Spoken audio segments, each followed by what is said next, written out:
So today we're going to make a bed.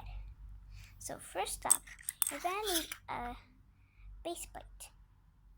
Next, you'll need 2 pink blocks, and then you place them over here.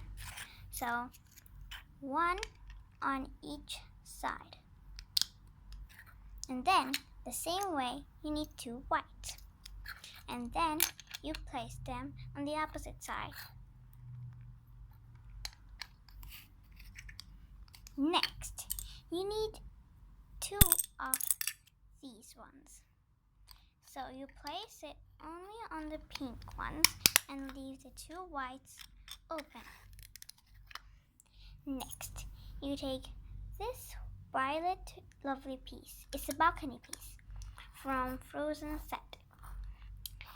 And now you just place it on one of the white sides.